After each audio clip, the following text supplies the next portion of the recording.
ça, c'est pas mal. Il faudra la prochaine fois. Il faut mettre les casques. Mettez les casques. Il y a à gauche votre casque. Parce que si vous ne mettez pas votre casque, vous ne saurez pas à quelle distance vous êtes au niveau de la voix.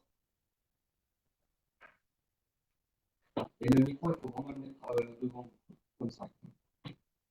Voilà. Ouais. Moi aussi, ma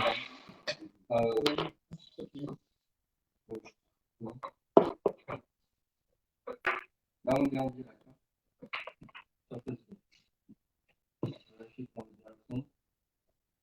Pour qu'on reçoive l'émission. Les autres chansons.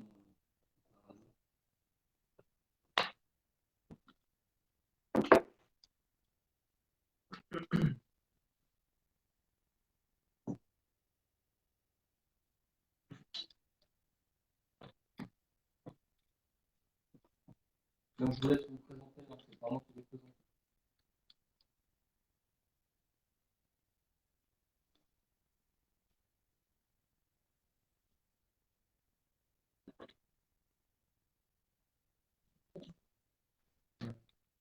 Et comme ça, peut-être entendre mieux. Okay. Ça va t'entendre. Les deux. Il n'y a pas de son. Il y a du son sur la pile ou pas là-bas? Sur le direct? Ouais, je peux parler pour voir.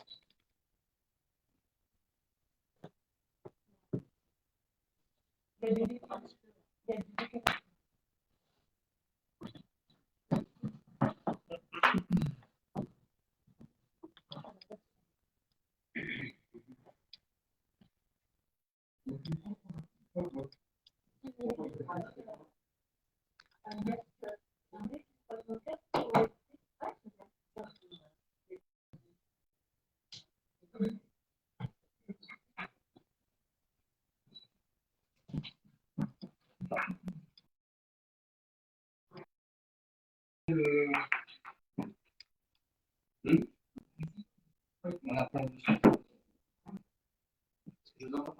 Utilisant Messenger. Merci pour votre patience. Le Facebook Live de Droit Citoyen va démarrer dans un instant. Pensez à partager ce Facebook Live sur votre profil, groupe ou page Facebook pour toucher un maximum d'auditeurs. Vous pouvez aussi partager ce Facebook Live auprès de vos amis en utilisant Messenger. Merci pour votre patience. Le Facebook Live de Droit Citoyen va démarrer dans un instant. Pensez à partager ce Facebook Live sur votre profil, groupe ou page Facebook.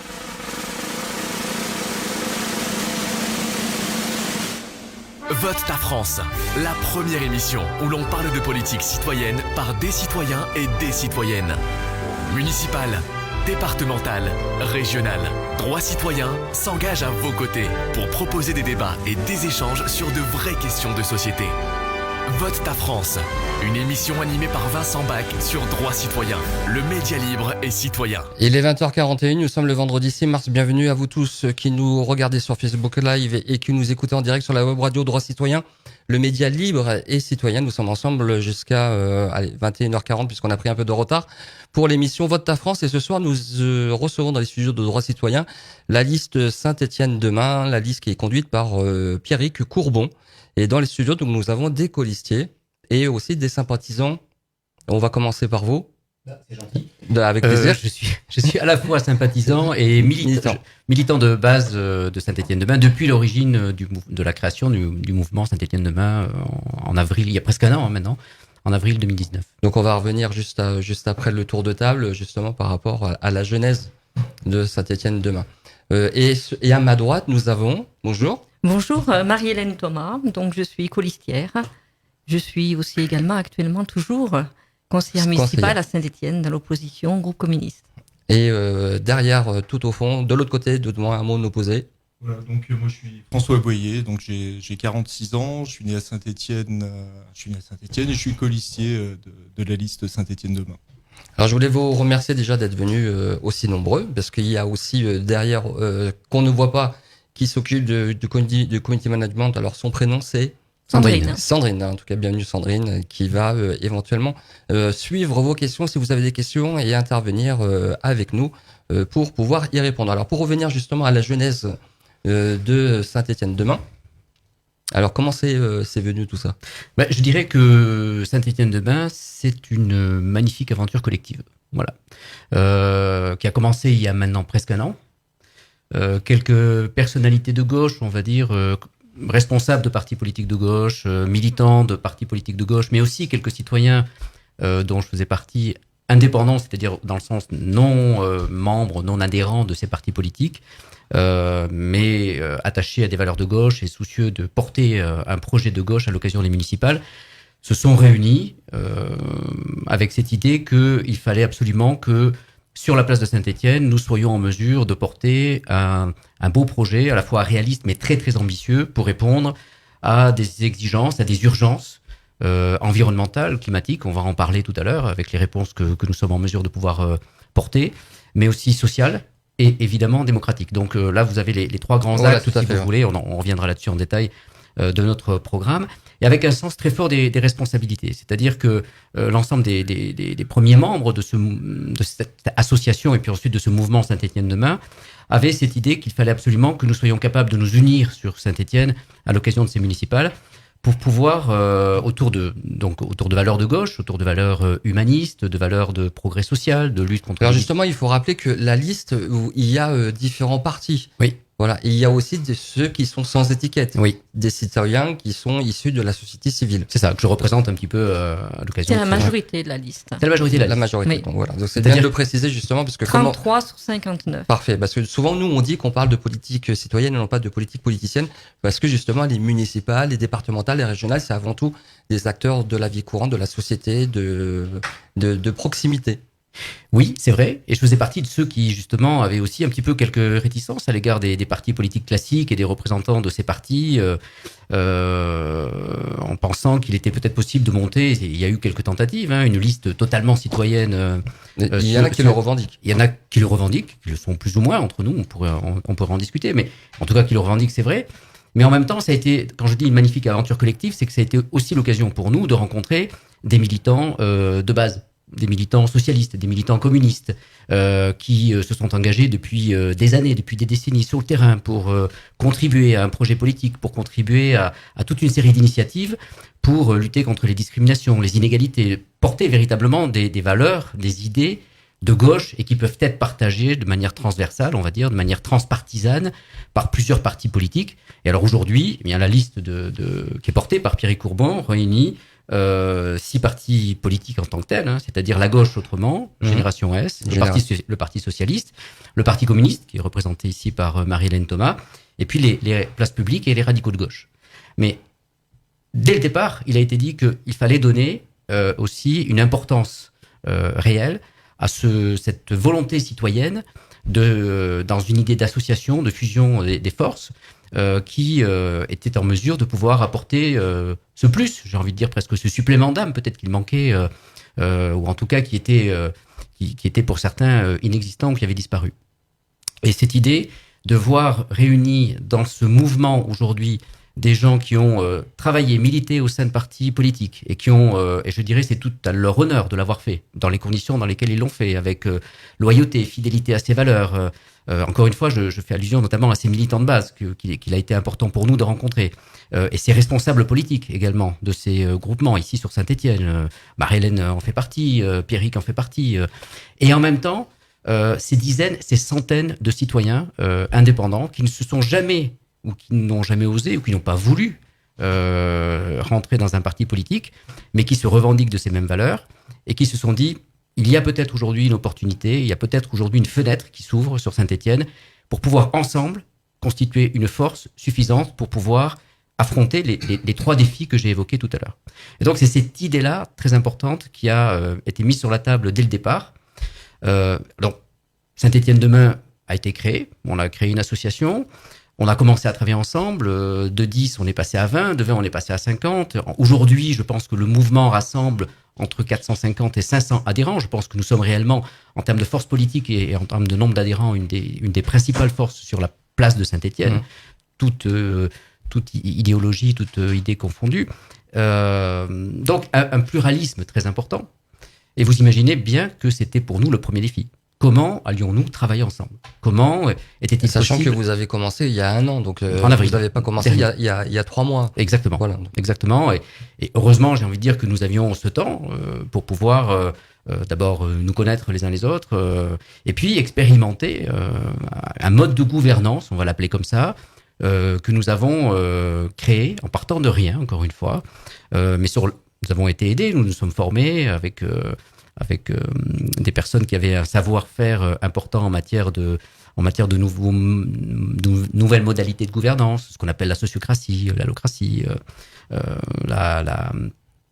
ces dispositifs, ces processus, ces outils qui aujourd'hui sont utilisés par de plus en plus d'associations, d'organisations qui relèvent notamment du secteur de l'économie sociale et solidaire, qui apprennent à les utiliser. Et nous nous sommes formés pour pouvoir essayer de travailler ensemble, pour essayer de passer de la phase du temps de l'analyse, de la réflexion, à aussi la phase de la prise de décision, parce que vous imaginez bien que aussi nombreux et aussi pluriels que nous étions, il fallait ensuite arbitrer des choix pour constituer le programme qui est là, dont nous allons parler, pour pouvoir aussi constituer une liste plurielle, ou encore une fois, la part citoyenne, la part purement citoyenne, comme l'a exprimé tout à l'heure Marie-Hélène, est la plus importante puisqu'elle représente à elle seule 50% des militants, et sur la liste, c'est 50% effectivement des colistiers autour de Pierrick Courbon, et chacun des 6 partis politiques a 2, 3, 4 représentants qui vont accompagner également cette liste et porter ce projet. Donc nous avons beaucoup travaillé pendant un an. Nous avons associé des dizaines et des centaines de Stéphanois qui ne sont pas forcément membres de Saint-Étienne-de-Même et qui sont venus ponctuellement ou parfois régulièrement travailler avec nous dans les différents groupes de travail pour élaborer ce projet, ce programme qui aujourd'hui est proposé aux habitantes et aux habitants de Saint-Étienne, pour pouvoir ensuite participer au travers d'un processus très innovant, sans candidat, et avec la volonté chaque fois de prendre des décisions sur la base du consentement et non pas du vote, qui donne la part belle à la majorité, même si cette majorité est minime. C'est ce qu'on va en parler tout à l'heure de la démocratie locale. Tout à fait. Et pour nous, c'était très très important, et notamment les citoyens, de pouvoir, d'une part, et c'était le premier défi, expérimenter cette nouvelle façon de travailler ensemble et de pouvoir prendre des décisions et de créer cette démocratie nouvelle au sein du mouvement Saint-Étienne-Demain, mais avec cette idée que nous avions tous, que si nous réussissons, eh bien nous aurons la légitimité de pouvoir dire que c'est ce que nous allons pouvoir faire lorsque nous serons en situation de pouvoir le faire au sein de la mairie si nous remportons ces élections. C'est-à-dire que vous verrez que tout à l'heure, nous allons parler de démocratie participative, nous allons parler de la réforme aussi, de la façon dont nous voulons organiser la gouvernance au sein du conseil municipal.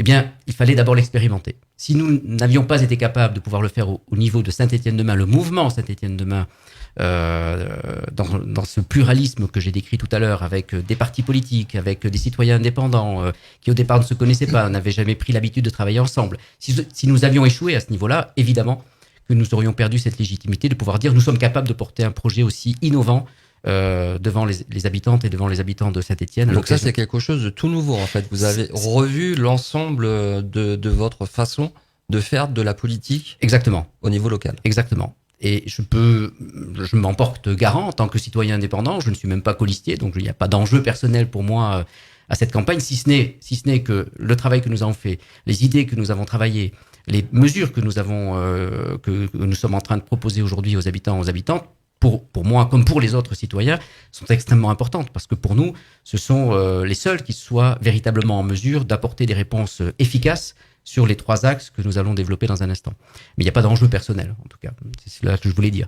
Et donc aujourd'hui, oui, je me porte un petit peu garant de la façon dont ça s'est passé. Et je peux dire aujourd'hui que Saint-Étienne-Demain, ça marche. Et que donc, il y a de bonnes chances que nous ça, on le voit de toute manière sur les réseaux sociaux, que ce soit sur la page de Monsieur Courbon 2020. On voit quand même que vous faites beaucoup de terrain, que vous allez voir les gens. Moi, j'ai rencontré Monsieur Courbon inopinément sur le marché de Montplaisir. Je savais même pas que c'était lui, parce que moi, je connais pas trop les élus locaux. Donc, on a discuté gentiment par rapport à ça. Donc, c'est quelqu'un qui est abordable, qui est ouvert, qui est agréable aux premiers abords. Donc, moi, qui ai fréquenté beaucoup d'élus, je peux dire que voilà, je veux dire, il a tout ce qu'il faut. Bien c'est gentil de le dire comme ça. Peut-être que mes collègues peuvent rajouter quelque chose à ces mots sympathiques à l'égard de Pierrick. Mais on s'est croisé 3 minutes, ça suffit amplement. Je veux dire, moi je le dis, venez justement pour voir comment nous on travaille, parce que justement on est un peu dans cette dans cette façon d'imaginer justement le média aussi, c'est d'être ouvert vers les autres. On a un comité de rédaction avec des gens des affinités politiques et autres. Qui ont des façons de penser autrement, et pourtant ça marche très bien chez nous. Donc je vois pas pourquoi ça marcherait pas bien chez vous. Non, mais je crois que vous sentez bien les choses. Je sais pas si Marie-Hélène voulait rajouter quelque chose. Oui. Simplement pour dire que les communistes n'ont pas été à l'origine de Saint-Étienne-de-Main. C'est-à-dire Saint-Étienne-de-Main a été créé le 6 mai 2019 et nous n'y étions pas. Parce que nous avions fait le choix de travailler sur faire des ateliers, ce qu'on appelait les ateliers du changement, des réunions publiques pour faire des propositions, venir dans un rassemblement large d'organisations et de citoyens, mais avec des propositions concrètes. Donc les 6 premiers mois de l'année 2019, nous avons travaillé autour de réunions publiques à établir quelques pistes de propositions. Et nous pensions aussi que nous devions attendre les élections européennes pour laisser passer les choses, pas qu'il y ait de confusion entre les échéances électorales. Et nous pensions que le rassemblement au départ de Saint-Étienne-de-Main, le 6 mai tel qu'il s'est constitué, n'était pas suffisamment large de notre point de vue. Et que nous voulions continuer de travailler à un rassemblement encore plus large. Donc nous avons travaillé à cela, avec Saint-Étienne-de-Main et d'autres organisations sur Saint-Étienne. Tout le mois de septembre, il y a eu différentes réunions, des réunions très longues, plusieurs heures de discussion. Et les communistes ont fait le choix, le 18 octobre, par un vote, ont fait le choix de rejoindre Saint-Étienne-de-Main. Donc, parce que, effectivement... avec une forte majorité, je crois. 79,31%. Voilà.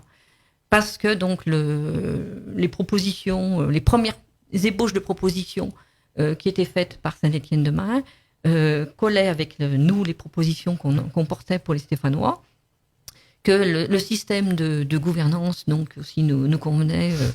tout à fait. Donc, ça nous paraissait suffisamment solide pour qu'on puisse travailler ensemble.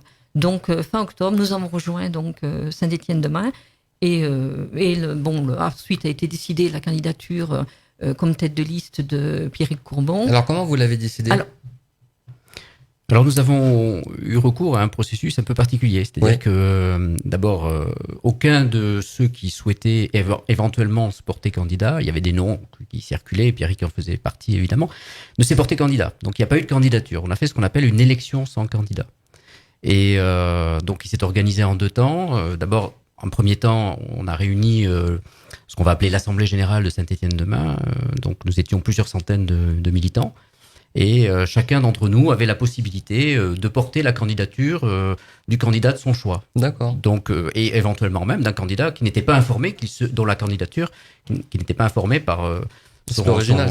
C'est un processus qui est assez innovant et qui fonctionne assez bien au niveau d'organisations de la société civile ou d'entreprises un peu innovantes dans le domaine de l'économie sociale et solidaire, comme je le disais tout à l'heure. Et donc, voilà, nous avons mis en place ce premier temps de réflexion et puis de proposition de candidats éventuels par l'Assemblée Générale. Et puis nous avons constitué ensuite un groupe de travail qu'on appelait le groupe ad hoc, qui a travaillé sur la base de ces propositions. Là aussi, en mixant à la fois le processus de l'élection sans candidat et la prise de décision par consentement. La prise de décision par consentement, ça signifie que nous sommes 10 autour de la table, nous débattons, nous échangeons des idées, puis après on vote. On vote pour l'option A ou l'option B, puis on lève la main ou on vote à bulletin secret, et puis il y a une majorité qui se dessine, qui peut être très forte, ça peut être 8 contre 2, voilà, ou une majorité très faible, ça peut être 6 contre 5, voilà, ou 5 contre 4, voilà. Et donc ça, c'est la modalité classique de prise de décision dans les organisations, les partis politiques, à l'Assemblée nationale. Voilà. La prise de décision par consentement, ça signifie que nous allons débattre et puis que nous allons essayer d'obtenir le consentement de tous, l'adhésion de tous à la décision. Il n'y aura pas de majorité, il n'y aura pas de minorité. C'est-à-dire que tout le monde adhère à la décision qui est prise. Alors c'est un processus qui est un peu plus complexe à mener, qui peut être un peu plus long, mais c'est un processus qui donne le gage que la décision qui sera prise sera d'une très forte qualité, et souvent d'une qualité supérieure à une décision qui est prise à la suite d'un débat classique, avec un vote ensuite majorité-minorité. Et puis d'autre part, c'est une décision qui n'est pas imposée par une majorité à une minorité. C'est une décision à laquelle chacun des membres adhère. C'est ça la décision par C'est ce que consentement. j'allais dire. Voilà, il y a une adhésion Totale, pleine et entière de tous ceux qui sont autour de la table et qui sont amenés à décider. et ça évite de créer par la suite des clivages. Ça évite de créer des clivages qui peuvent apparaître a posteriori. Ça évite de prendre aussi la mauvaise décision. Parce qu'encore une fois, le plus important, c'est non seulement d'éviter les clivages et d'apaiser les débats, mais c'est surtout de prendre la meilleure décision. Et en termes de qualité de décision, on s'aperçoit que dans le domaine qui est le nôtre aujourd'hui, mais dans les associations qui fonctionnent ainsi, on a des décisions de qualité supérieure. Et donc, on a procédé ainsi. Et le résultat final, mais vous le connaissez, puisque Pierrick Courbon a été désigné de cette façon-là, sans s'être porté candidat une seconde, tête de liste du mouvement Saint-Étienne demain. Et pour le premier tour on va dire le lancement du processus de désignation des colistiers, nous avons procédé avec un processus équivalent. Je voulais rebondir par rapport à ce que vous disiez tout à l'heure par rapport à Pierrick. Là, on est en pleine campagne de terrain. Et effectivement, on n'a jamais un retour négatif vis-à-vis de sa personne parce qu'il est sur le terrain 365 jours sur 365. Et contrairement, alors moi je critique pas Monsieur Perdriau, je le dis et redis parce que je le vois, mais je le vois jamais. Voilà, je vais souvent au centre-ville, je ne l'ai jamais vu. Et voilà, juste une parenthèse, c'est que moi je suis habitué, j'ai passé beaucoup d'années à Toulouse. Et là-bas, je veux dire, les élus de proximité, je les connais tous, qu'ils soient de gauche ou de droite. Ils me connaissent, je les connais tous. Le maire, je le connais, il me connaît. C'est des gens qui vont vers les gens naturellement. Il y a cette proximité que moi, j'ai pas retrouvée à Saint-Étienne quand je suis venu ici. À chaque fois que je passe devant la mairie, je les vois, costume, cravate. C'est ce que je reproche, c'est cette distance qu'ils ont. C'est vraiment, ils sortent et puis on a l'impression qu'on n'existe pas. Mais tout à l'heure, on parlait justement de l'élection sans candidat qui a fait que Pierrick Courbon a pu devenir notre tête de liste. Et c'était l'un des critères importants de cette désignation. Il fallait trouver le candidat qui soit proche du terrain, qui soit proche des Stéphanois. Oui, c'est ça, c'est la proximité, c'est ce qui prévaut. Alors moi, pour bien le connaître, puisque oui, parce que vous êtes à la depuis mairie. 6 ans, bien évidemment, je le connais du conseil municipal, où on a siégé donc ensemble dans des groupes différents. Mais je dois dire qu'effectivement, c'est quelqu'un de sérieux, qui travaille les dossiers. Et il est vrai, si au départ, on peut penser que son étiquette, son appartenance au Parti socialiste peut être un obstacle, pas du tout. Puisque il a prouvé, de par ses engagements, ses prises de position au conseil municipal, qu'il avait des vraies valeurs de gauche et qu'il savait les défendre, il savait les porter. Donc voilà. Donc nous, on n'a pas eu trop d'état d'âme, à venir rejoindre Saint-Étienne demain et derrière Pierrick Courbon, justement parce que effectivement c'est quelqu'un qui laboure le terrain, faut dire ce qui est, voilà. Et qui est donc conseiller municipal dans l'opposition, mais qui est aussi conseiller départemental. Voilà, ce qui est un plus aussi de par. Oui, c'est bien. En plus, juste après les élections municipales, on va retrouver. Tout à fait. Voilà, donc ça démarre par les municipales, quoi qu'il en soit. Ouais. Oui, mais ça lui permet d'avoir sur certains dossiers une vision beaucoup plus globale. Bien sûr. Bien sûr. Oui, puisqu'en plus derrière, il y a Saint-Étienne Métropole, donc exactement. Il faut avoir un peu d'expérience et pas arriver comme ça. Oui, parce que dans quelques jours, les électeurs vont à la fois élire les conseillers municipaux, mais en même temps aussi leurs conseillers communautaires. Voilà. Alors donc, justement, ouais. Alors moi, j'aime pas trop les sondages. Je vais pas rentrer là-dedans parce que bon, si on regarde les sondages, voilà, c'est un échantillon de 600 personnes, c'est pas un échantillon représentatif. Pour avoir une vision claire de ce que pensent les gens, puisque nous-mêmes, je veux dire, par rapport à l'actualité, quand on va voir les gens, on fait des micro-trottoirs par rapport à l'actualité des fois, et le retour qu'on en a, il est contraire à ce que annoncent les médias au niveau général. Donc voilà, donc les sondages, pour moi, je les mets de côté. Ce qui est intéressant, c'est de voir aussi la part des médias au niveau local, parce qu'il y a quand même des listes qui se plaignent de ne pas avoir assez d'ouverture, que ce soit sur les chaînes de télévision ou les radios, au niveau de la presse écrite. Et elles ont raison. Elles ont raison parce qu'il y a un biais démocratique ici, il y a un problème démocratique. Ouais, et nous, on l'avait noté justement par rapport aux articles sur le Progrès. C'est que quand on parle de démocratie locale, notamment pour les municipales, quand ce sont des candidats de liste, l'accès aux articles sont payants. Et que quand c'est Monsieur Perdriau, même s'il est pas, il est candidat quand même. Je veux dire, mais quand il parle de la ville de Saint-Étienne, il est aussi candidat pour les élections municipales. Mais les articles, ils sont en accès libre. Ce qui fait que le Progrès, quand ils font un lien sur la page Facebook qui renvoie sur leur site où il faut payer, on a accès à rien en fait. Et là, je trouve que au niveau de la démocratie locale, c'est pas honnête, parce que tout le monde devrait pouvoir avoir accès à ces articles et pas être obligé de payer, surtout qu'on n'a pas les moyens de le faire. Donc ça exclut quand même une certaine minorité des personnes qui s'intéressent à la démocratie locale et qui peuvent pas avoir accès à ces articles. Non, vous avez tout à fait raison de souligner cela. Et d'ailleurs, à l'occasion du débat télévisé qui a eu lieu il y a mercredi sur FR3, deux listes n'étaient pas invitées. On a reçu Zahra Ben Cherif. On lui a donné une heure. Voilà, vous l'avez reçue, mais elle n'a pas été reçue. Et puis la liste de Monsieur Brossard n'a pas non plus été reçue. Et nous avons, Pierrick Courbon a fait une déclaration en disant que oui, effectivement, ça posait un problème démocratique parce que nous sommes, nous, extrêmement vigilants sur cet aspect-là. Qu'il s'agisse de nos amis, membres des partis politiques, membres de Saint-Étienne-de-Main ou des citoyens non adhérents des partis politiques, nous sommes extrêmement vigilants sur les conditions dans lesquelles la démocratie s'organise aujourd'hui, les conditions dans lesquelles aujourd'hui les décisions sont prises au niveau de la municipalité, et nous serons extrêmement vigilants sur la façon dont ça va se dérouler demain si, comme nous l'espérons, nous sommes en situation de pouvoir tenir les manettes, comme nous disons, de manière un peu rapide, un peu triviale, de la ville de Saint-Étienne. Alors comment vous le sentez actuellement sur le terrain? Marie-Hélène, tu voulais dire... moi après Vous voulez continuer de parler un petit peu de démocratie? Oui, sinon, justement. Sinon, sur le terrain, juste pour dire que j'étais ce matin avec un collègue ami au marché Plage Jacquard, et que nous avons une très bonne réception de la part de tous ceux qui acceptent de discuter avec nous, de prendre... Nous avons distribué une invitation j'en profite pour le dire, pour notre prochain meeting qui se tiendra mardi 10 au Camion Rouge, qui sera consacré à l'eau et au service public. La question de l'eau qui est très importante. Voilà, est-ce qu'on doit municipaliser? Est-ce que c'est un bien commun? C'est un bien commun. Et l'ensemble des services publics. Voilà. Donc nous avons toute une soirée qui sera importante pour nous, consacrée à ce sujet-là, dans une salle du Camion Rouge. Alors c'est une salle qui a une contenance limitée, donc je le dis, si vous êtes intéressé, si vous voulez aussi, c'est une salle de cinéma, donc si vous voulez avoir une place assise, parce que qui dit cinéma dit fauteuil, inscrivez-vous rapidement sur le site Pierrick 2020. Vous avez une page, le lien après. Vous avez une page qui vous permet de vous inscrire si vous êtes intéressé, que vous soyez adhérent, non adhérent, simple citoyen, que vous vouliez simplement. Juste par rapport à la contenance de la salle. Simplement par rapport à la contenance, voilà. Donc nous avons la possibilité d'accueillir à peu près 500. Pour des raisons de sécurité, quoi qu'il en soit. Alors il est vrai que nous sommes très bien accueillis sur les marchés et lorsque nous avons du porte-à-porte, hein, ça c'est une réalité. Parce que je peux en parler puisque je suis militante.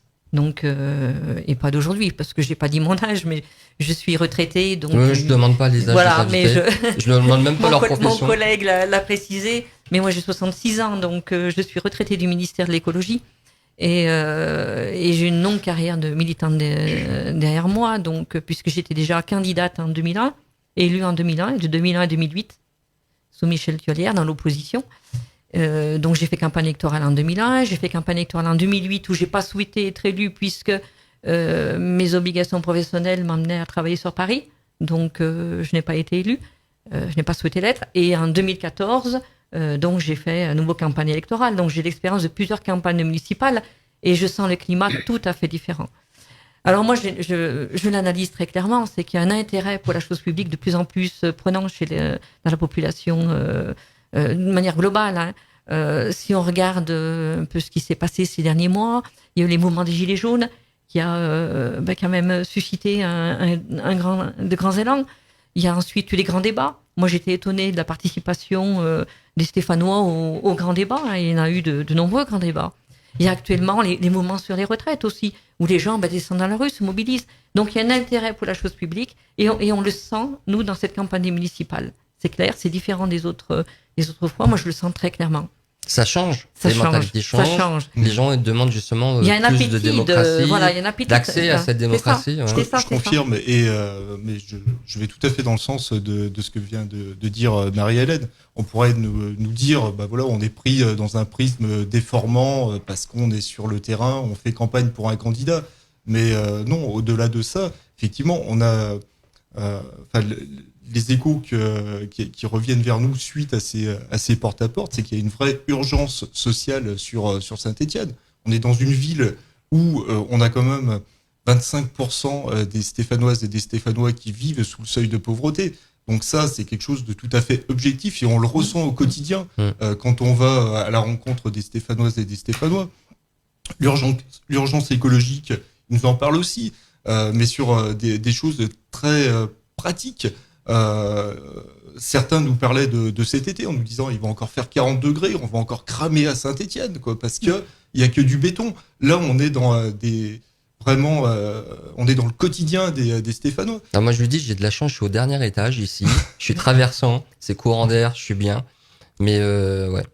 Je voudrais pas être au premier, deuxième étage. C'est un grave problème et il y a beaucoup de Stéphanois qui redoutent maintenant cette période d'été.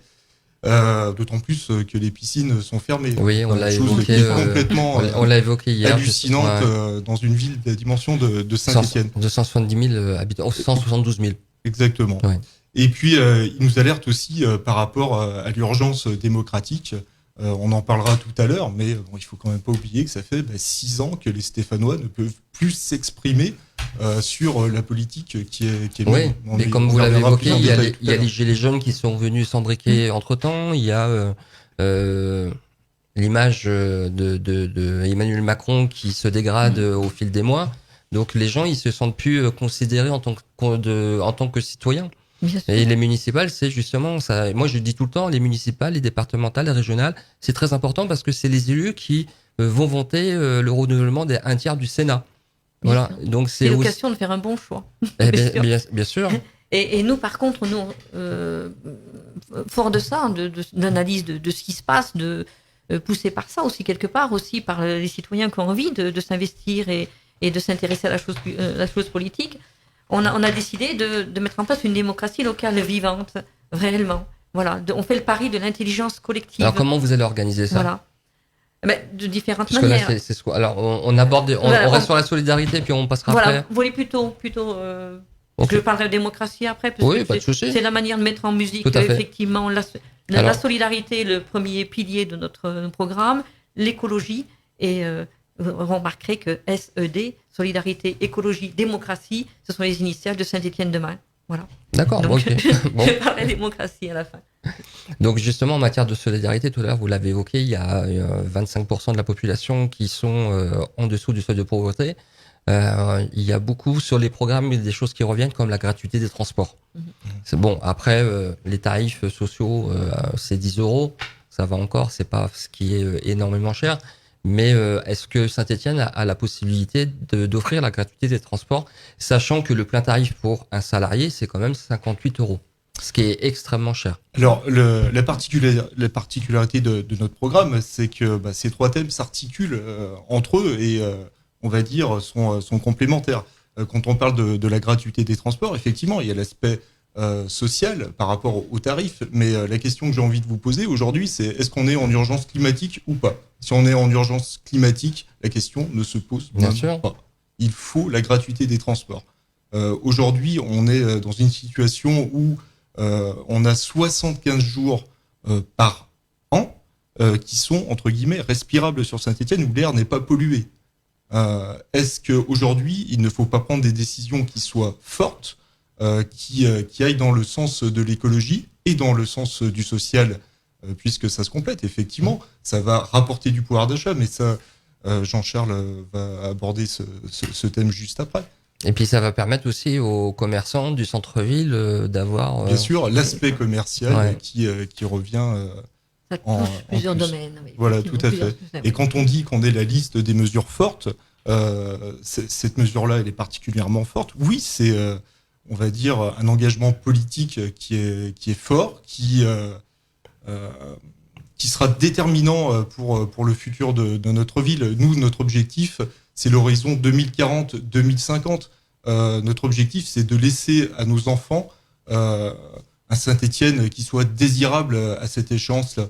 Et je pense que nos propositions vont dans ce sens. Alors, c'est possible. Oui, c'est possible. Bon, après, bien sûr, on est en 2020, donc il faut penser aussi à cette nouvelle génération qui prend justement à bras le corps ces problèmes d'écologie. Bien sûr, c'est et- possible et c'est nécessaire. Je vais dire, aujourd'hui, on n'a plus le choix. S'il y a vraiment une urgence, si c'est pas que des mots, il faut y aller. Donc solidarité toujours au niveau des quartiers. Alors je sais pas comment vous voulez présenter les choses. D'abord, quand on parle de solidarité, pour nous, ça couvre Oui. un champ, pas tout le document, donc. un secteur qui est quand même assez large parce que ça va sur les questions de sécurité, de tranquillité publique, d'éducation, de santé, d'appui aux personnes en situation de vulnérabilité, c'est-à-dire les personnes âgées, la question des Maintien à migrants, domicile. les personnes en situation de handicap, la culture aussi, l'accès au sport. Et donc, d'une façon générale, si vous voulez, les militants de Saint-Étienne-de-Main qui ont travaillé sur ce programme, parce que ce programme, encore une fois, il n'a pas été écrit par 2-3 personnes dans un cabinet et puis ensuite soumis à un vote qui serait un vote de principe. Il a été travaillé pendant des mois par des centaines de personnes qui se sont réunies chaque semaine dans des groupes de travail. Ensuite, il y a eu un travail de synthèse pour élaborer donc les grands axes et puis ensuite sortir les mesures pratiques que nous souhaitions réaliser dans le temps du mandat. Et nous l'avons sondé, avant même de finaliser, nous l'avons sondé Vous au avez cours de fait réunions une publiques. étude de marché. Au cours de réunions publiques, D'accord. on a fait 5 réunions publiques au mois de novembre, décembre, pour tester nos propositions avant de les finaliser. Voilà. Et alors, c'est vrai que sur pratiquement l'ensemble de ces secteurs, des questions que je viens d'évoquer, nous sommes en présence de questions qui sont des champs de compétences partagés entre la municipalité, mais aussi très souvent le département, la région et puis souvent l'État. Des questions comme l'éducation, la santé, l'État a quelque chose à dire, a quelque chose à faire, et parfois est le premier acteur à investir pour garantir la délivrance du service public aux habitants, en essayant de faire en sorte que ça soit une délivrance au service public pour tous, de façon égale, sans discrimination et sans exclure une partie de la population. Et là, il y a une question de posture. Parce que lorsque vous interpellez aujourd'hui le maire sur toute une série de questions sur lesquelles il est mis en face soit de son inaction, parce qu'il n'a rien fait, soit parce qu'il a fait quelque chose, il est mis en face devant un bilan qui est négatif, il n'a pas réussi, eh bien, la réponse classique de Gaël Perdriau, c'est de dire « mais moi, c'est pas mon problème, c'est le problème de l'État ». Voilà, donc adressez-vous à la préfecture, ça n'est pas de la compétence de la ville. Et là, il y a une question de posture, à la fois sur un plan éthique et sur un plan également de véritable analyse de ce que sont les compétences des différentes collectivités et des personnes publiques engagées sur la délivrance du service public. Notre position à nous, à Saint-Étienne-de-Main, elle est exactement l'inverse. Elle est de dire que par principe, tout ce qui intéresse les habitantes et les habitants de Saint-Étienne, tous ceux qui résident sur le territoire de Saint-Étienne, doivent intéresser le maire, la municipalité. Et cela parce que le maire doit être le premier interlocuteur de chacun des habitants. Vous avez évoqué cette question tout à l'heure en parlant de votre expérience personnelle. Nous avons des échos à peu près similaires lorsque nous sommes dans la rue ou dans les quartiers, dans les réunions de quartier. Nous avons réalisé des dizaines de réunions de quartier depuis des mois pour rencontrer les habitants, partager avec eux leur expérience de vie, leur expertise de vie, les attentes qui sont les leurs, leurs déceptions, et puis surtout leurs propositions, et ils en font, et puis encore une fois dans les groupes de travail qui nous ont permis d'élaborer ce projet. Eh bien pour nous, le maire, encore une fois, c'est le premier interlocuteur. Et puis c'est surtout le premier à être redevable, à être responsable envers ses habitants. Donc la réponse qui consiste à dire « ça n'est pas mon problème », à se laver les mains, à faire le Ponce Pilate en disant « je vous renvoie à l'État », même sur les questions où l'État est le premier acteur concerné, ça n'est pas une réponse recevable. Et très souvent, les associations qui agissent beaucoup, parce que le monde associatif est très très vivace et très actif ici sur Saint-Étienne, nous renvoient qu'il n'a pas le dialogue qu'il espère avec les interlocuteurs publics. Parfois, ça peut être la préfecture, mais c'est souvent aussi la ville elle-même qui ne répond pas ou qui, lorsqu'elle reçoit, ne répond pas aux questions qui sont posées. Donc, par définition, la posture de la liste de Saint-Étienne-de-Main sera exactement l'inverse de celle que vous avez aujourd'hui. Et puis, évidemment, nous avons notre programme, l'intention, dans le cadre de notre programme, de renforcer ou de créer toute une série de services aux habitants sur une ligne rouge qui va être, que je vais définir de cette façon-là, l'accessibilité pour tous à l'ensemble des droits fondamentaux. Parce que ce programme est un programme politique. Et il s'affiche comme un programme politique. Et faire de la politique, c'est faire des choix. Et donc aujourd'hui, oui, le choix de la liste Saint-Étienne-de-Main, c'est un choix véritablement de gauche, c'est-à-dire qu'il va cibler en priorité ceux qui sont les plus démunis, ceux qui sont les plus en situation de vulnérabilité. On ne va pas oublier les classes supérieures, les classes moyennes, où la question n'est pas d'opposer les uns aux autres et de mener une politique qui soit clivante, mais c'est une politique qui va délibérément cibler aujourd'hui ceux qui sont les abandonnés de la politique. Et ça rejoint la question de la démocratie que tout à l'heure Marie-Hélène va évoquer. Aujourd'hui, il y a toute une part de la population qui a été, par les acteurs politiques classiques, un petit peu abandonnée. Et qui n'ont pas abandonné la politique, mais qui, eux, se sentent abandonnés par la politique. Parce qu'ils n'ont pas vu les mesures qu'ils attendaient être mises en œuvre, parce qu'ils se sont sentis déçus, parfois trahis. Ou pas concernés. Et aujourd'hui, ce sont des personnes à qui nous devons absolument parler. Et s'il y a une contribution aujourd'hui des citoyens, je vais dire indépendants, dans le cadre du mouvement Saint-Étienne Demain, c'est de bien avoir en vue cette idée qu'il faut absolument que nous puissions ramener dans le champ politique ceux qui aujourd'hui l'ont déserté et qui expriment cet abandon par le vote, l'abstention, un vote aussi qui devrait être utile, mais qui est un vote critique et le vote blanc, ou qui vont voter aussi pour des extrêmes, parce que cela aussi préoccupe. Sachant qu'au niveau local, aller voter les extrêmes, c'est pas forcément la meilleure des idées, quoi. Qu'on puisse avoir un vote contestataire au niveau national, on peut comprendre, mais au niveau local... Ni au niveau local, ni au niveau national. Oui, mais aujourd'hui, le risque est important de ouais. voir une place importante accordée sur le plan institutionnel à ceux qui portent des idées. Moi, j'en gronde pas mal en leur disant qu'il faut quand même penser... Surtout quand on voit ce que porte la candidate des extrêmes à Saint-Étienne. Oui. La construction d'un tunnel sous Saint-Étienne, c'est quand même assez. Moi, j'étais assesseur à Toulouse. Je vais pas vous dire pour qui, mais donc forcément, j'étais dans les quartiers et je voyais qu'ils venaient aller voter. Et moi, j'étais un peu déçu parce que c'était pas forcément des gens qui étaient représentatifs justement de la population du quartier, parce que eux, ils se sentent abandonnés par le politique. Donc, ils vont pas aller voter. Alors que c'est ces gens-là justement qu'on a besoin d'aller chercher et leur faire comprendre qu'il faut avoir confiance en nos élus. Et ces élus, il faut qu'ils aient confiance aussi envers eux. Leur redonner le goût de la politique et leur faire voir que leur voix peut compter. Oui, mais il faut leur dire aussi qu'il faut qu'ils arrêtent de regarder des chaînes nationales d'information en continu, que la politique qu'ils voient à la télévision, c'est pas la politique qui se passe au niveau local. Tout à fait. Voilà, c'est deux choses différentes. Il faut aussi qu'ils comprennent que il faut aller voter, ça c'est la démocratie représentative, c'est important. Mais aussi, pendant 6 ans, nous, ce qu'on veut mettre en place, donc c'est une réelle démocratie participative. Aujourd'hui, ce que fait Gaël Pierre Driot, c'est pas de la démocratie participative, c'est pas vrai. D'ailleurs, il l'appelle même plus démocratie participative. Il appelle ça de la démocratie de proximité. Mais je dirais que c'est même pas de la démocratie. Mais on le voit bien dans le cadre de cette campagne. On a tenu 15 réunions publiques dans le cadre de cette campagne pour Saint-Étienne Demain. Il y a une appétence des habitants pour ces réunions publiques qui nous surprend même nous. C'était lundi à la Rivière, on a eu quand même beaucoup d'habitants qu'on pensait pas voir sur des réunions publiques et un public qui n'était pas habitué même au conseil de quartier qui existait précédemment. Ce qui est dommage quand même, c'est que sur ces 6 dernières années, ces conseils de quartier sont officiellement existants, mais ils sont fermés. C'est-à-dire que le citoyen lambda qui souhaite donner son avis sur les orientations de la ville ne le peut plus. Voilà. Donc, ils se saisissent de nos réunions pour revenir à nouveau s'exprimer. Donc, les conseils de quartier, effectivement, Maurice Vincent les avait ouverts à la population. Les réunions étaient publiques. Et dans les premiers mois de son élection, Gaël Pierre Driot a refermé les conseils de quartier. Il ne peut pas les supprimer puisque c'est une obligation par la loi, la loi de 2002, mais il les a refermés et aujourd'hui siègent vont dans les réunions de conseil de quartier des personnes choisies par les élus de la majorité. Voilà. Donc c'est une petite dizaine de personnes au maximum qui se réunissent et qui réfléchissent ensemble, mais complètement en autarcie. Et on ne sait rien, y compris moi, élu d'opposition. Je suis dans un conseil de quartier parce que je dois y participer, mais je ne sais pas ce qui se passe dans les autres conseils de quartier. Je n'ai jamais de compte rendu. Bon, alors moi, si j'ai pas de compte rendu, vous imaginez bien que l'habitant lambda dans son quartier, il sait pas ce qui se passe dans les conseils de quartier. Donc il en a fait des coquilles vides. Nous, ce que l'on souhaite, c'est rouvrir les conseils de quartier, rendre à nouveau publics et les ouvrir à une participation à partir de l'âge de 16 ans pour une formation à la citoyenneté des jeunes.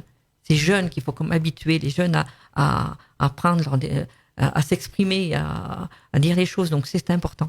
Donc on a cette première disposition de rouvrir les conseils de quartier, mais on a beaucoup d'autres propositions puisque On considère que pendant 6 ans, il faut redonner la parole aux Stéphanois. Ce sont les Stéphanois qui sont les experts, qui savent ce qui est bien pour leur quartier, parce qu'ils y vivent dans leur quartier. C'est eux qui savent ce qu'il faut faire. Et il y a combien de quartiers à Saint-Étienne? Tout dépend comment Oui, on comment va on- mais les com- comptabiliser. au niveau Parce de la- que sous la- l'ancienne mandature Voilà.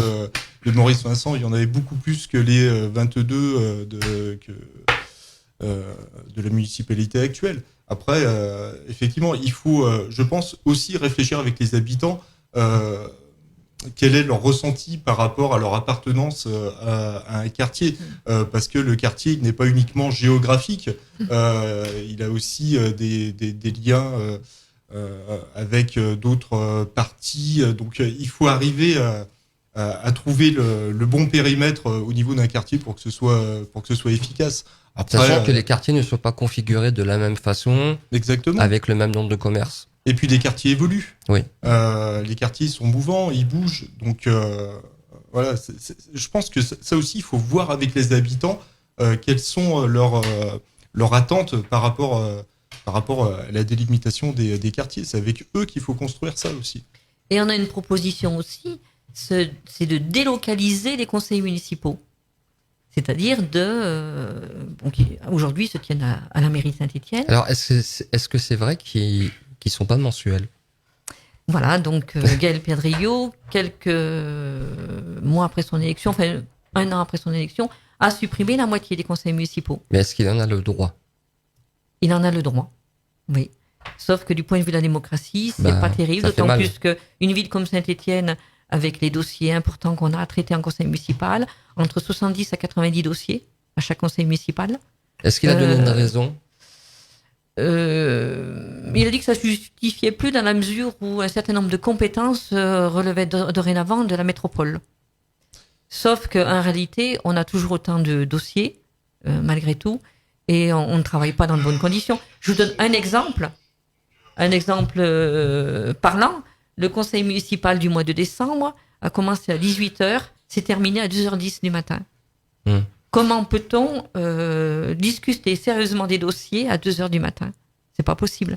Donc, voilà. Donc, nous, on souhaiterait donc revenir à un rythme d'un conseil municipal par mois, parce que c'est nécessaire, il y a de la matière. On se réunit pas en conseil municipal pour rien. Il y a des dossiers à traiter, il y a des choses à Surtout examiner. si vous rétablissez les conseils de quartier qu'il faut refaire remonter Tout à fait. auprès des élus, il faut bien ne pas faire attendre justement. Tout à fait, parce les qu'on a une citoyens. disposition aussi qui est le droit d'initiative citoyenne, c'est-à-dire qu'un habitant pourrait saisir le conseil municipal, demander à ce qu'un point soit mis à l'ordre du jour du conseil municipal.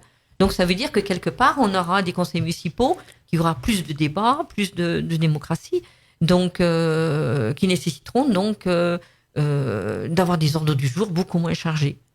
Et puis avec des travers qui sont remarquables quand même. Le dernier conseil dont tu parlais qui a duré 8 heures, vous vous retrouvez l'avant-dernier, vous vous êtes retrouvé à parler quand même de l'avenir de l'université Jean Monnet, qui est quand même un enjeu majeur pour la ville, à 1h du matin, alors que tous le monde les est fatigué. élus sont fatigués. Enfin voilà, et c'est complètement anormal. On parlait aussi. Mais il a le droit de terminer aussi tard? Alors il y a eu une pause d'1 quart d'heure. Ah ouais, À quand même. 22h. Déjeuner? Attendez, mais je vais vous expliquer. dîner. Donc, monsieur le maire nous a dit, nous faisons une pause d'1 quart d'heure. Donc, nous, on est resté dans la salle du conseil parce qu'1 quart d'heure, c'est court. Et puis, quoi faire à 22h? Les élus de la majorité ont quitté la salle du conseil municipal. Et 1 quart d'heure après, on les a vu revenir. Ils essuyaient les miettes. C'est-à-dire qu'un traiteur a livré donc des encas au rez-de-chaussée de la mairie de Saint-Étienne. Et monsieur le maire n'a pas cru, n'a pas cru nécessaire de nous inviter, les élus d'opposition, à une collation.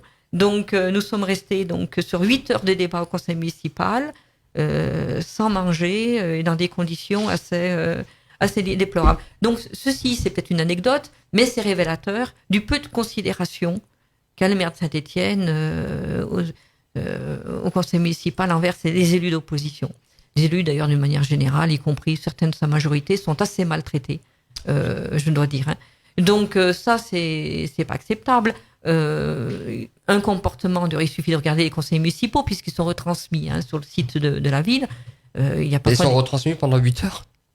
Oui, effectivement. D'accord. Oui, effectivement. Mais il y a parfois un climat extrêmement délétère et dû au manque de respect que peut avoir monsieur le maire pour les élus de manière générale. Et je dois dire de toute façon, ce comportement-là, il est partout, y compris au sein de la mairie avec le personnel. Là aussi, nous on souhaiterait, si on est élu, avoir un dialogue social apaisé avec les agents municipaux. Les agents municipaux il faut qu'ils soient mieux considérés, qu'ils soient valorisés, respectés pour remplir leur mission de service public dans de meilleures conditions. Là aujourd'hui, c'est pas le cas. Je vous donne un exemple, rien que 2 chiffres. 2014, donc l'élection de Gaël Perdriau. Dans l'année 2014, il y a eu 8 préavis de grève sur des conflits locaux, c'est-à-dire entre la mairie et les agents municipaux. 8 préavis de grève. En 2018, il y en a eu 108. Voilà. Donc, vous voyez, en 4 ans, l'explosion des préavis de grève, donc un climat social qui s'est extrêmement dégradé. Alors, ça s'est traduit par un moment donné, et ça a été relaté par la presse locale, par une fuite des cadres supérieurs de la mairie de Saint-Étienne et de la métropole. Voilà.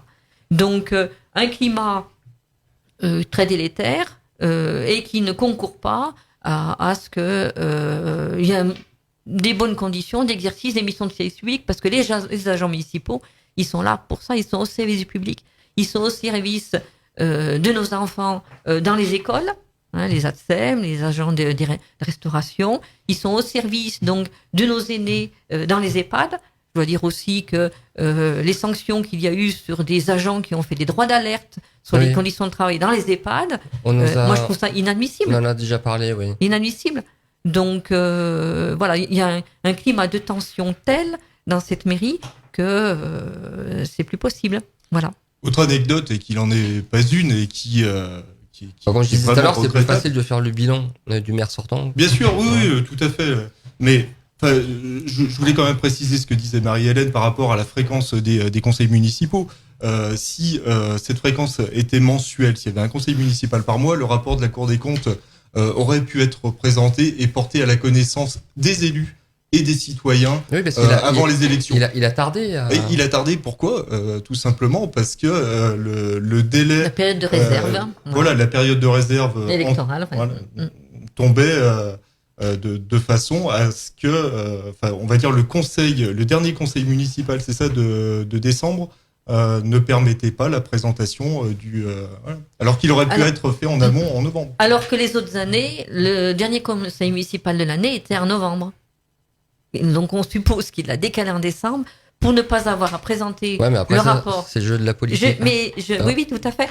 Pour ne pas avoir à présenter le rapport de la Chambre régionale des comptes, qui, on peut l'imaginer, est très mauvais, puisque nous avons examiné celui de la métropole, donc au conseil municipal de décembre, puisqu'il avait été déjà examiné au conseil communautaire quelques semaines auparavant, donc en dehors de la période de réserve électorale. Et le rapport de la Chambre régionale des comptes est très sévère sur la gestion de Gaël Perdriau au sein de la métropole. Et c'est l'argent des Stéphanois. C'est Stéphanoises. Des métropolitains, y compris des Stéphanois. Très sévère sur la gestion de la délégation de services publics concernant les transports en commun. Donc le contrat Transdev. Voilà, donc c'est-à-dire qu'on voit qu'il y a des marges d'économie à faire, puisque le rapport est clair lorsqu'il dit qu'il y a quand même des cadeaux curieux faits aux délégataires. Voilà. Et il dénonce la mauvaise gestion de cette délégation. Comme il dénonce aussi la façon dont a été absent de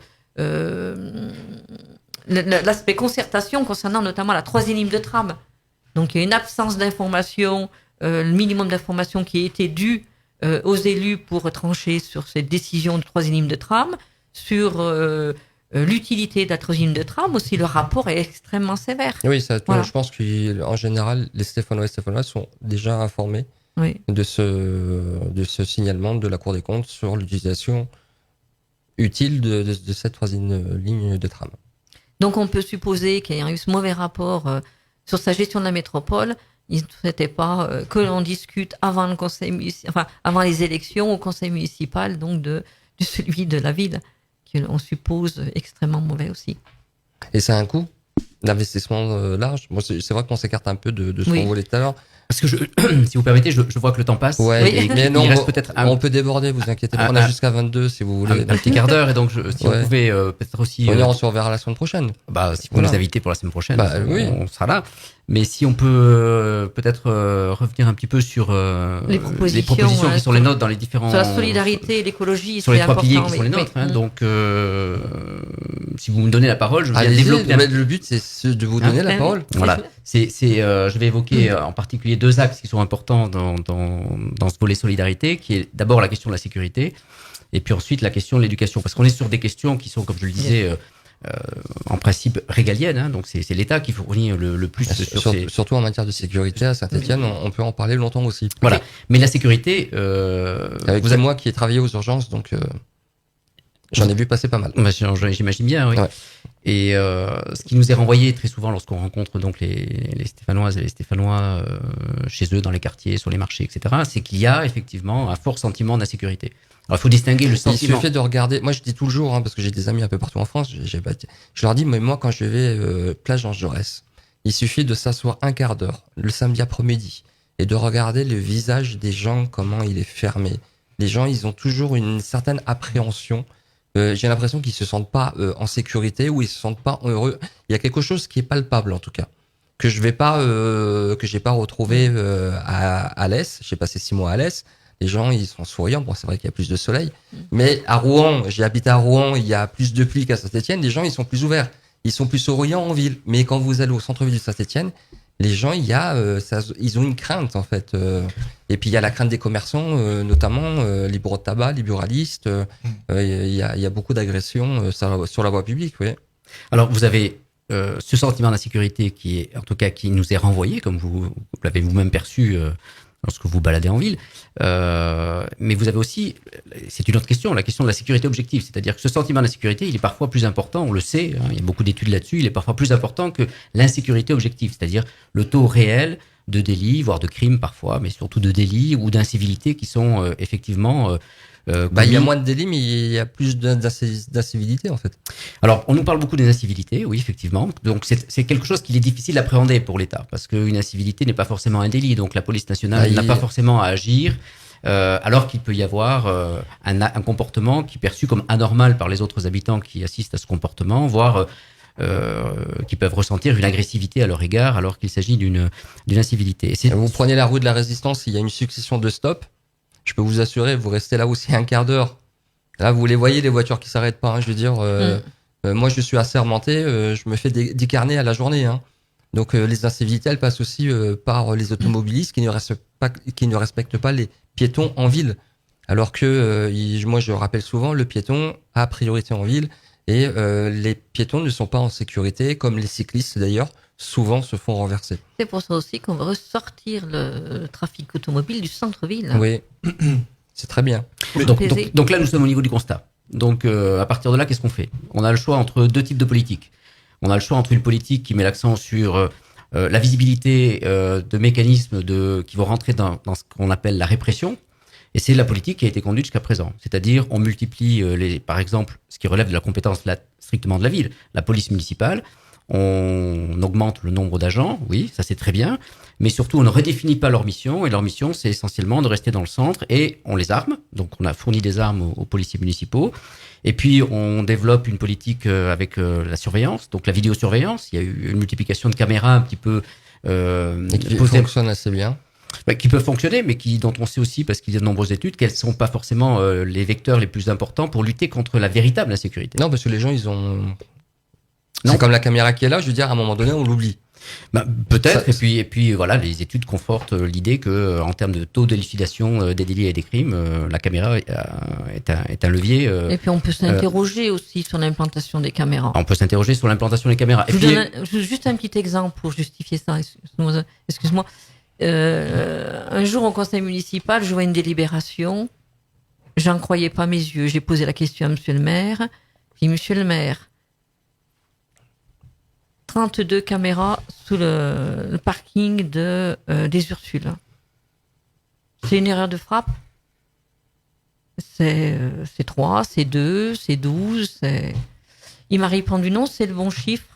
Mais il y a beaucoup de poteaux dans le parking des Ursules. Vous croyez que c'est judicieux, 32 caméras sur le parking des Ursules? Et donc, le choix qui est le nôtre... Surtout Voilà. au prix de la caméra. Parce Exactement. qu'apparemment, les prix de caméra sont assez élevés. 1000 donc- euros par an, par caméra. Et donc, le choix qui est le nôtre, il est inverse. L'État a une responsabilité majeure en matière de protection de la sécurité des habitants. Hein. C'est le rôle de la police nationale, de la gendarmerie au niveau des campagnes et puis de la justice d'une manière générale. Mais la ville a aussi un rôle à jouer, une responsabilité majeure en matière de tranquillité publique et aussi de sécurité. Et donc, dispose aussi, et c'est ça, faire de la politique, c'est faire des choix, de leviers qui sont importants. Et les leviers sur lesquels nous voulons absolument poser notre politique va consister à multiplier les moyens humains, pas les moyens technologiques, pas forcément les armes, pas forcément les caméras, pas forcément l'audiosurveillance que Gaël Perdriau a voulu développer avant de se faire tancer par la commission informatique et liberté qui lui a dit non, votre dispositif, il faut l'arrêter parce qu'il est attentatoire aux libertés. Parce que l'écoute des habitants pour Gaël Perdriau, c'est au premier degré. Pour écouter les habitants, je vais pas sur les marchés, mais je mets en place des micros. Alors, je suis juste une parenthèse parce ça, c'est une que petite ironie. Hein. on a une réaction de quelqu'un qui nous écoute, qui nous regarde sur Facebook Live, qui dit que si les gens ne sont pas souriants à Saint-Étienne, c'est que depuis Monsieur Perdriau, je rajoute Monsieur quand même qui est devant, qui est depuis qu'il est à la municipalité, et que les gens étaient bien plus heureux avant à Saint-Étienne. C'est dit. Très bien, c'est dit. Ouais. Je continue un petit peu Ouais. sur les mesures que nous voulons mettre en place. Donc, pour nous, il est très important de travailler avec quelques leviers qui sont déjà existants, et notamment cette police municipale. C'est d'abord de retravailler avec elle, pas sans elle et ni contre elle, mais travailler avec les agents municipaux à redéfinir leur mission, alors redéfinir les priorités. La priorité, c'est pas forcément la fourrière. On va remunicipaliser la fourrière, hein, c'est un service à part. Mais il nous semble que les agents de la police municipale ont un rôle beaucoup plus important à jouer dans les quartiers, où ils sont pour l'instant beaucoup moins présents qu'ils ne devraient. Donc notre stratégie va consister à revenir vers ce qu'on appelle la police de proximité, à travers l'îlotage. Donc amener les policiers municipaux dans les quartiers où aujourd'hui ils sont absents. Instaurer dans quelques quartiers qui seront ciblés des commissariats, soit fixes, soit mobiles, mais en tout cas faire revenir dans ces quartiers une police qui a un rôle fondamental à jouer, pas forcément en termes d'élucidation, Oui, parce bien que ça sûr. c'est le rôle de la police nationale, d'élucidation des crimes et des délits, mais un facteur d'apaisement, un facteur pour, ce sont des éléments humains essentiels pour apaiser la vie des quartiers. Parce que pour, ça fonctionnait très bien avant la police de proximité, avant la suppression par Nicolas Sarkozy. Oui. Moi, je l'ai connu, je l'ai côtoyé. Hein, je reprends l'exemple de Toulouse, hein, puisque j'étais quand même intervenant associatif, donc ça marchait très bien. Les policiers connaissaient tout le monde, Bien ils sûr. connaissaient les jeunes qui grandissaient, puisque c'était toujours les mêmes. On remplaçait pas des policiers tous les 2 ou les 3 ans. Et hein. les jeunes avaient un autre regard sur la police. Bien sûr. Bien sûr, et quelques chiffres d'ailleurs qui sont quand même parlants. Hein. 169 agents de police municipale, 42 qui sont concentrés sur Jean Jaurès, place du Peuple. Je pensais pas qu'il y en avait autant. Voilà. Ouais. Une fois qu'on a dit ça, on a tout dit. C'est 4 équipes, 4 brigades. 4 brigades. Sachant qu'ils ont beaucoup de travail et ouais. Mm. C'est pas un métier que je voudrais faire. Mais pourtant, c'est un métier qui est utile et important pour la C'est un société. métier qui est important, c'est un métier qui est noble, Ouais. et donc il faut savoir aussi rendre hommage aux policiers municipaux, parce que ce métier est un métier difficile, parce que vous parlez des incivilités, bah, ce bien sont sûr. eux qui sont les premiers Tout à confrontés fait. hein. aux attentes de la population. Et donc, ce que nous voulons absolument, c'est les faire revenir dans les quartiers. Donc, il y a toute une série de dispositifs que nous allons mettre en place pour cela. C'est travailler toujours sur les ressources humaines, c'est-à-dire que pour nous, l'essentiel, c'est pas de multiplier encore une fois les moyens technologiques, c'est de multiplier les ressources humaines sur le terrain. Travailler avec l'installation de facteurs humains d'apaisement, des agents d'apaisement, qu'il s'agisse des transports publics, avec, et tout à l'heure peut-être que François pourra, à l'occasion de l'explication sur la gratuité des transports publics, ce qui va amener à une redéfinition aussi du rôle de certains agents qui sont aujourd'hui affectés à ce service public. Donc toute une série d'éléments pour apaiser la vie des quartiers, pour rassurer la population, lutter contre les incivilités. Donc voilà, ça c'est pour nous l'axe important. Mettre l'accent sur le facteur humain plutôt que sur le facteur technologique. Donc ça c'est ce que je voulais mettre en avant parmi les différentes Parce que les mesures. micros ont été souvent et très très très critiqués, surtout par les gilets jaunes, par rapport au coût et l'utilité. deuxième secteur qui pour nous est important, et il y en a, donc j'aurais pas beaucoup le temps de les évoquer maintenant, parce qu'il y en a 7 ou 8 rien que sur ce volet solidarité, c'est la question de l'éducation et de la petite enfance. Bon, là, je pense que tout le monde va se sentir concerné, parce que c'est pas la peine que je développe l'importance que le secteur éducation et petite enfance peut avoir pour l'ensemble des habitants. Non, mais par contre, on peut évoquer les crèches. Est-ce qu'il y a assez de crèches à Saint-Étienne, par exemple? Mais il n'y en a pas assez. Il y en a pas Voilà. assez. C'est toujours un problème, les crèches. Hein. Mais bien sûr que c'est un problème. Et c'est la Si raison les pour gens ils laquelle... veulent y aller travailler, voilà. Voilà, donc le problème, tout le monde le connaît. L'insuffisance pourtant, des moyens. Et ouais. donc, pour nous, il est essentiel de mettre l'accent là-dessus. Donc ça, c'est un choix politique. C'est un arbitrage aussi qui va être fait politiquement sur les budgets qui vont être disponibilisés. Et pour nous, c'est important de développer cet axe-là avec la création, sur le temps du mandat, d'à peu près une centaine de crèches supplémentaires sur... de places de places. Une centaine de places supplémentaires au niveau des crèches sur la ville de Saint-Étienne. Alors que sur ce mandat, Gaël Pedriot a supprimé des places de crèches municipales. Il a donc la crèche rue Claudius Buard municipale qui ferme et une ouverture de crèche à côté, mais et au passage donc c'est plus une crèche municipale hein, puisque c'est sur délégation de service public, donc c'est plus les mêmes tarifs. Et donc on a moins de places globalement sur la ville de Saint-Étienne sur ce mandat, moins de places de crèche. Alors que pour faire venir des gens dans une ville, justement, puisque des jeunes couples, bien sûr, il faut avoir cette offre. Bien sûr.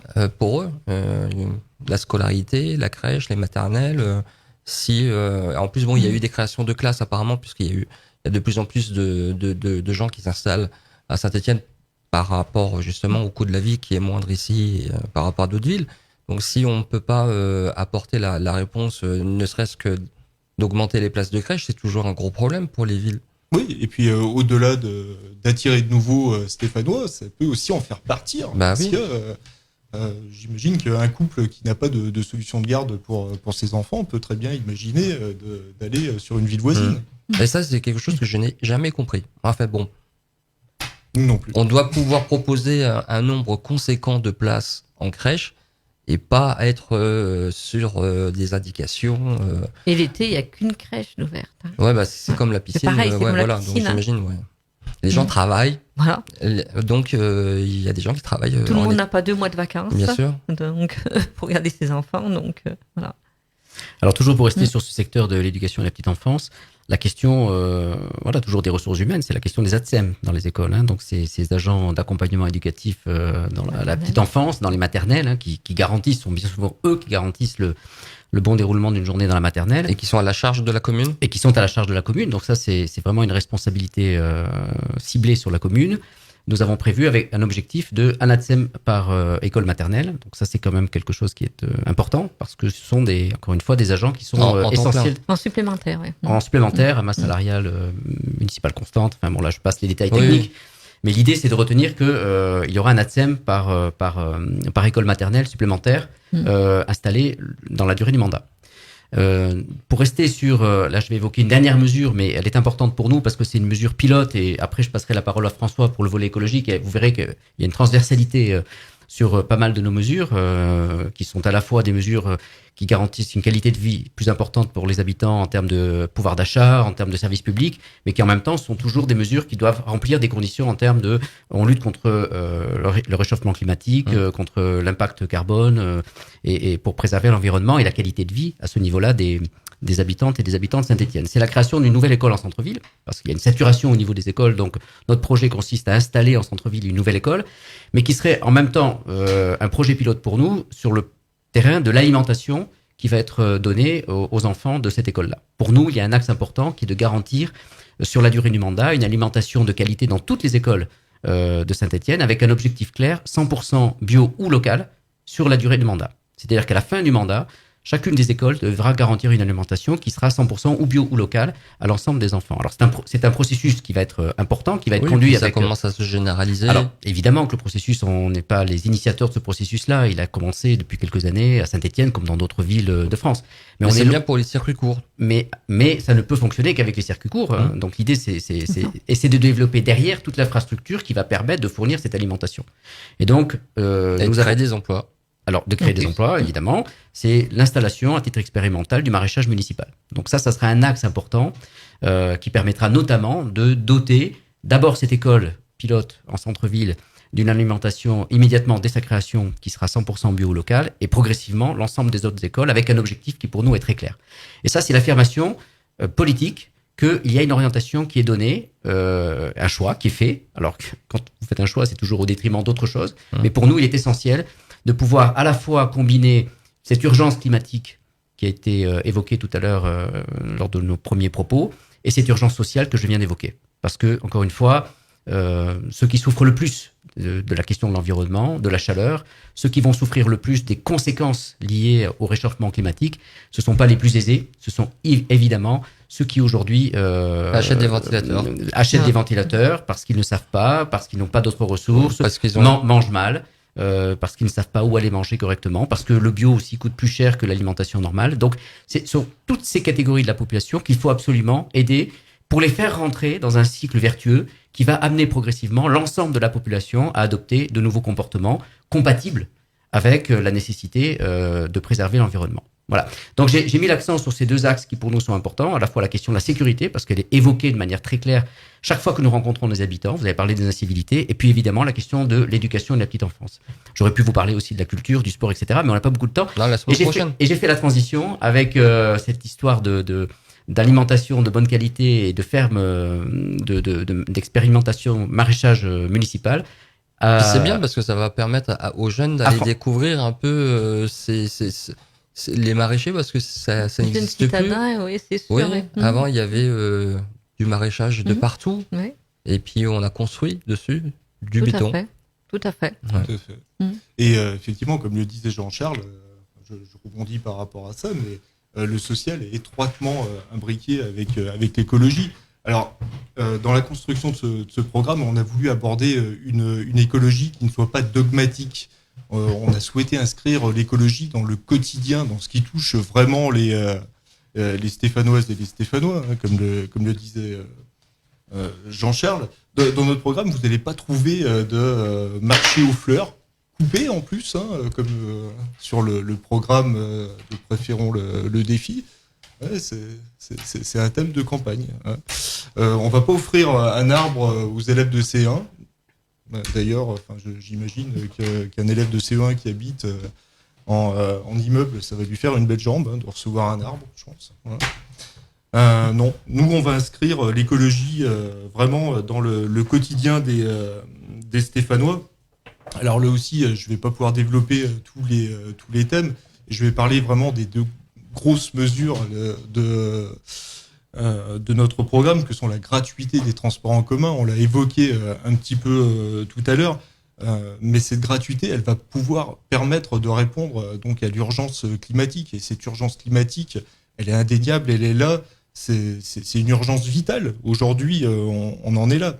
Donc c'est une mesure forte qui va nous permettre... Moi, je préfère dépendre des transports en commun que d'avoir une voiture. Ça coûte bien moins cher. Là aussi, on voit que l'écologie s'imbrique avec le social. On peut faire de l'écologie et de la solidarité en même temps.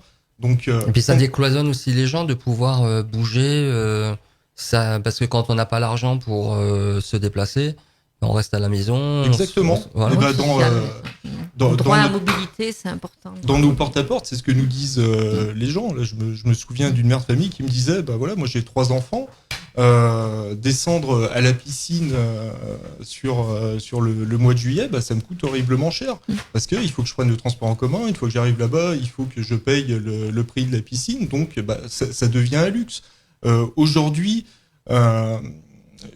transport en commun gratuit pour une famille, je veux dire qu'il y a 9 c'est 1000 euros. 9 minutes. Et 9 minutes, donc on va faire très très vite. Alors, donc cette mesure de transport en commun gratuit, c'est un choix fort, mais c'est un choix qui est finançable. C'est une mesure qui coûte 25 millions d'euros par an, mais il faut la remettre par rapport au budget de métropole qui, lui, est de 350 millions d'euros. Il y a de l'argent quand même, hein. On n'a pas à se plaindre. Hein. Alors, la c'est des question choix politiques, oui. qu'on nous pose souvent hein, dans les porte-à-porte, quand on va à la rencontre des Stéphanoises et des Stéphanois, c'est comment on finance ce projet-là. Bah, tout simplement en réalisant un tiers d'économie de fonctionnement, en se posant des questions par rapport à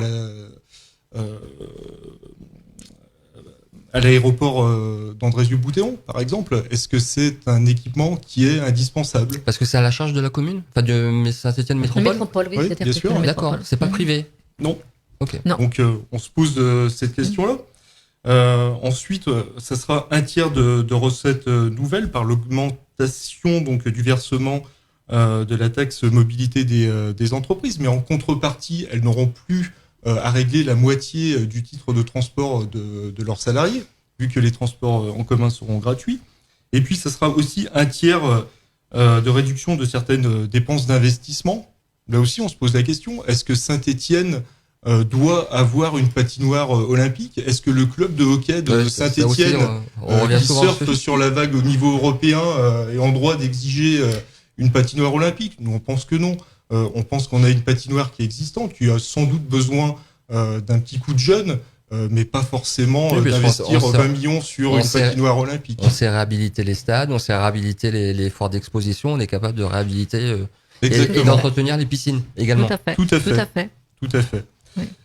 Donc ça, c'est le premier point de notre programme. Et toujours au niveau écologie, une autre mesure qui est très forte et qui imbrique là aussi écologie et solidarité, c'est le retour en gestion publique de l'eau. Ça, c'est un thème qui nous tient particulièrement à cœur.